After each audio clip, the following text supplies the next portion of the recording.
For decades, Vietnam has relied on its capacity as a high-volume hub for manufacturing and assembly. This model stabilized the economy and integrated the country into the global trade network. This chart shows the current growth trajectory hitting a plateau. The middle income barrier is where low-cost labor no longer drives significant GDP increases. Targets for 2045 require a breakthrough of this ceiling, shifting toward higher-value sectors to reach the high-income zone.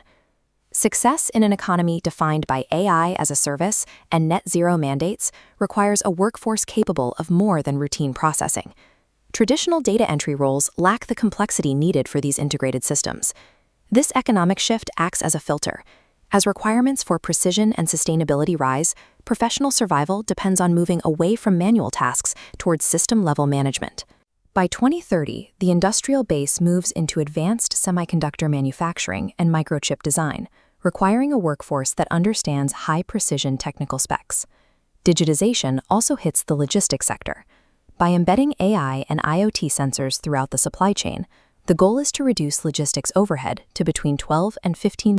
AI is no longer a separate tool, but a utility, functioning as an invisible infrastructure for every business operation. This flowchart shows the impact on financial oversight. With big data, the industry moves to continuous auditing. The AI filter processes data points instantly, flagging anomalies without waiting for a human to start a manual review.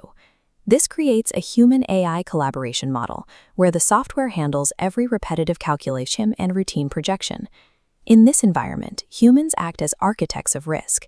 The job focuses on high-level ethical judgment and multidisciplinary thinking, skills that an algorithm cannot replicate when faced with complex moral or strategic dilemmas.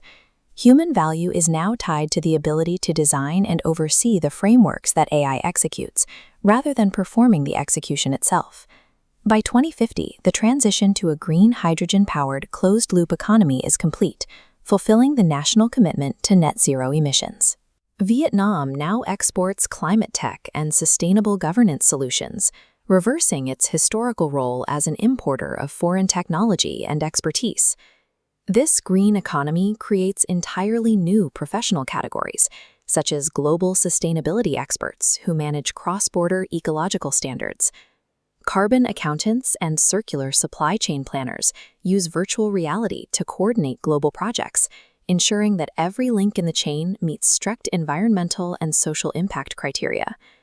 This stage of development links digital efficiency with biological limits, resulting in a borderless network of knowledge workers managing the planet's resources. The last 30 years show a clear progression. Digital tools were the prerequisite for the ultimate goal of a sustainable green economy. Without the AI and data systems of the 2030s, the net zero tracking of the 2050s would be impossible. Corporate success now merges financial revenue and carbon footprint into a single metric. Profit is mathematically inseparable from ecological impact. This unified data hub dictates every operational decision, from hiring to supply chain investments. Businesses unable to prove environmental value lose their license to operate. For the individual, working harder is no longer a path to security.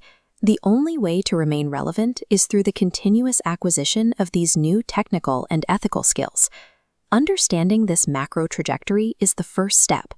By aligning your skills with these long-term shifts today, you position yourself as a leader in the next phase of the global knowledge economy.